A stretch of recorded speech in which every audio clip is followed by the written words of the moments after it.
Hi, I am Somah. Welcome to a conversation about Nakshatras and your chart. My sisters often jested that it looks like a bingo chart. This is actually a very sacred mandala that you see behind me, and I'm going to screen share in a few minutes here and show you some other things. But this would be a North Indian chart for the ascendant of a Pisces, meaning the constellation that was on the eastern horizon the moment this native was born.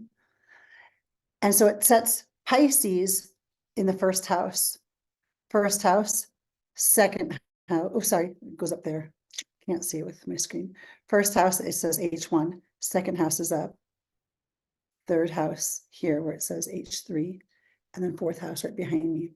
That the Venus, Mercury, Mars that you see over here is where Venus, Mercury, and Mars are currently as of the day of this recording. I did a current transit snapshot, took a screenshot of that and put it behind me. So those three planets are sitting, if you were to look from Earth up at the sky, in the zodiac sign of Sagittarius. So it's going to give a flavor of Sagittarius to what Venus is doing right now and how well it connects in that particular house. So think of each of the planets being like a person, and then each of the houses being a particular influence. If you are a person and you enjoy being in a particular house or room, how would you behave differently than if you were in a location where you felt really uncomfortable or awkward? So if I were to take the concept of a nakshatra, a nakshatra is a star cluster that sits in the sky within that constellation. So behind me, you see Leo, Purva Phalguni, ascendant. That means the ascendant, the constellation that's on the eastern horizon, is in Leo, but more specifically, it's in the lunar, meaning the moon, nakshatra of Purva Phalguni.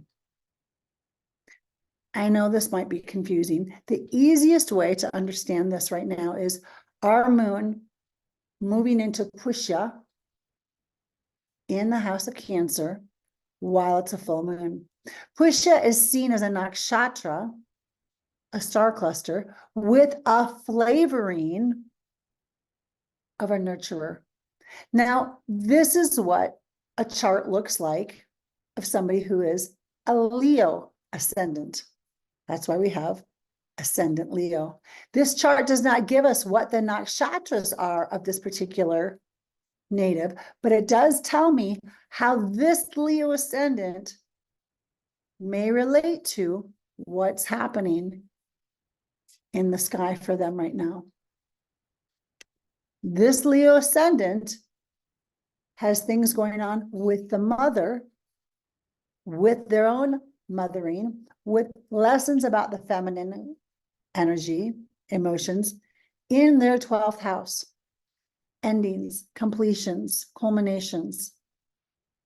In their 5th house, Venus, Mercury, and Mars is highly, highly active. Now, if we were to shift that and look at, this would be somebody with a Pisces ascendant. So for them, Venus, Mercury, and Mars are all activated in their 10th house. Totally different feeling. First house is our face, our home, our connectivity of how we see the world. Second house represents our speech or communication. Third house can represent siblings. Again, and it goes on. These houses all have different flavorings that we might be experiencing things. Where the planets fall in the houses give us more of a flavoring. Whatever our particular ascendant is the personification that we feel.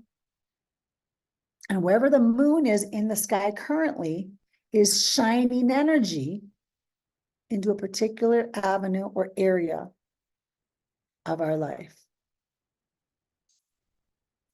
So for somebody that's in a Pisces ascendant, the moon is really hitting their 5th house, their house of home, their house of children, their house of all things that they find most important, whether it's business, creations, again, family.